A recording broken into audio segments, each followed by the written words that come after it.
Hello everyone, this is virtualization project defense of Dulat Ormanov and Iliyas Bekkhozha. For this final project, we need to deploy some microservice app to Kubernetes and also configure scaling and health checking. We deployed Instagram clone written in Django and PostgreSQL. Here a demonstration of our project first.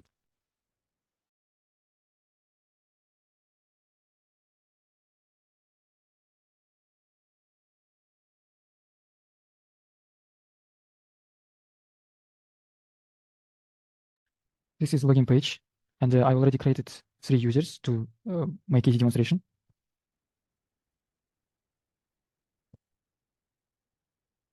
This is home page. This app can have functionality of post creation, user management, profile editing, and like and comments, and also messages. Here you can see some messages. I can write.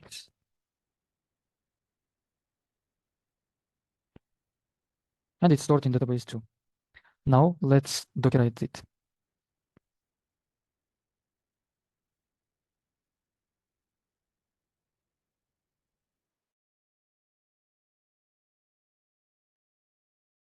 Docker file of PostgreSQL. I used Alpine-based Docker image because it's very lightweight and compared to others. After setting up all environment variables for PostgreSQL, I did some file called db.dump.sql. It's just a SQL file that contains data about 2 users, their posts and messages. I added to pass Docker entry point in the because all scripts from this path are run during container starting.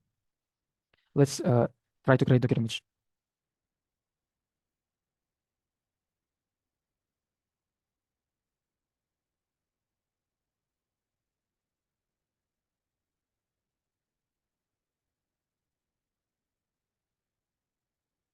It's successfully created.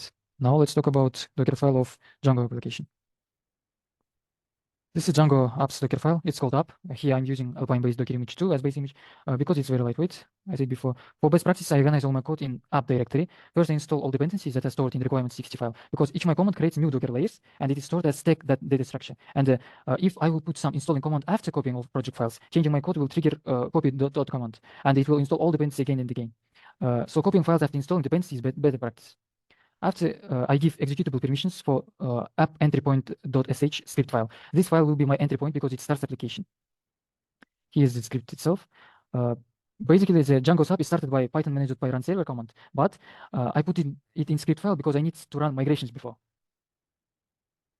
Let's build a Docker image.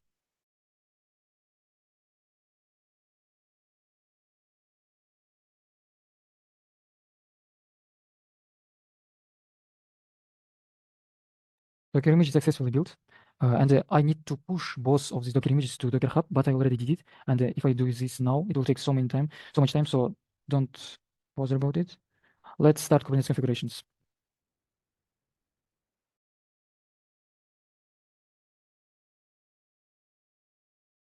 First, we'll start with config map. This is my config map YAML file. I use Kubernetes tool called config map. It's basically storage for some key value pairs, and it can be perfectly used as storage for environment variables. We apply it first because it is used both in DB and app YAML files. Let's apply this config.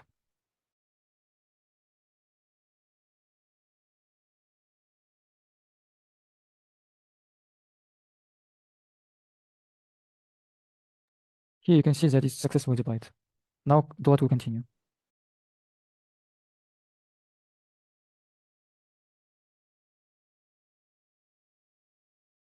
This is our database deployment YAML. It deploys via the LHDB latest Docker image to some pod. All information about this pod will be located inside. We set number for the task S1 because in this project database as serialized, we should create some variable in levels because the rest of this database won't manage this deployment by its name. Let's apply our database deployment.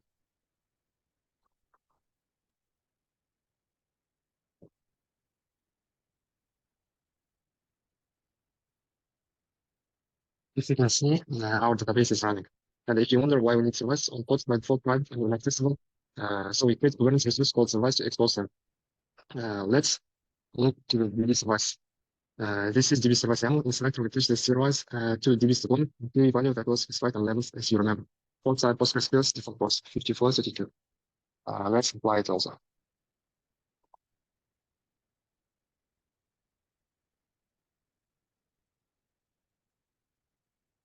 If you can see, DB is also applied. The next thing that we have to apply is deployment. This is a point YAML. This file deploys our Java application to boot. And little bit we create a content very better. It survives for the rest just the plan we in specs of the deploy, we define which Docker image to use and its ports. As you remember from apps Docker file, it's 8080. Let's apply.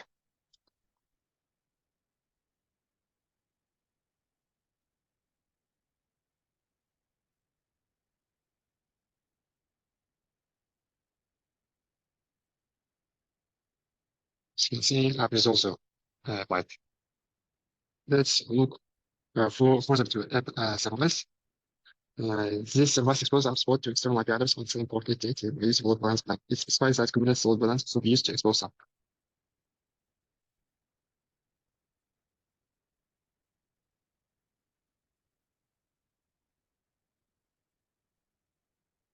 As you can see, app load balancer is also in the list of services.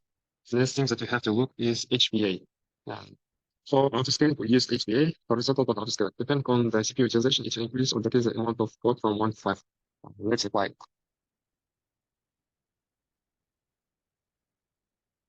Let's look.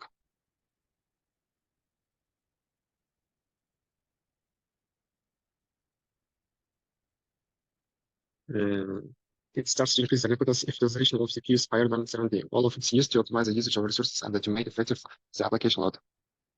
As you can see, it depends on the CPU utilization. Minimum reflex is 1, the maximum reflex is 5.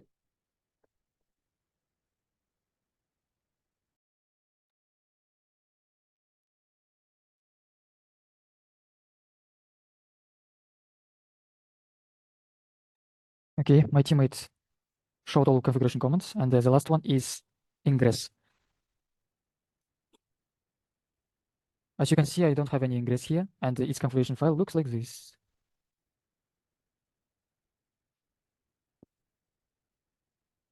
Here, app ingress YAML file. It's responsible for gaining the access to our server, which also includes Kubernetes cluster by using the host. As you can see in the screenshot, it directs all traffic HTTP to localhost or any kind of path to the service called app on port 8080. By the help of this setup, we can access the application externally. Let's apply this configuration.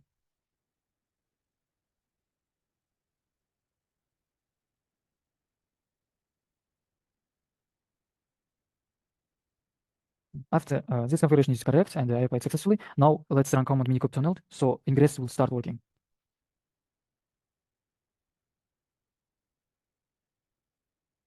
It's working. Let's check.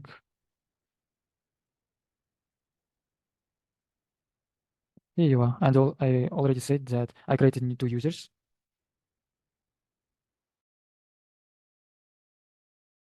This is a home page, and here is a user profile page. This means that our Kubernetes cluster is successfully working.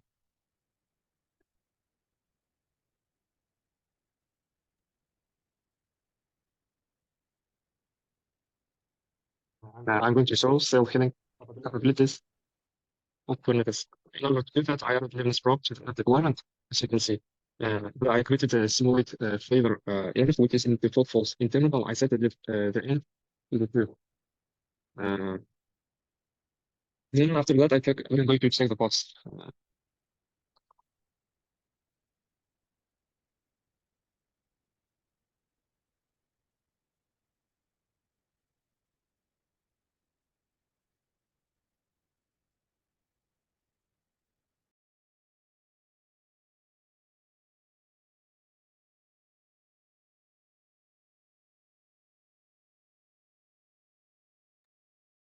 As you can see, last post, which is our need ports, are restarted several times, which means Linux prop was successful. It identified that something expensive and restart the bots. Because if it error mode starts frequent, so continue to restart the bots.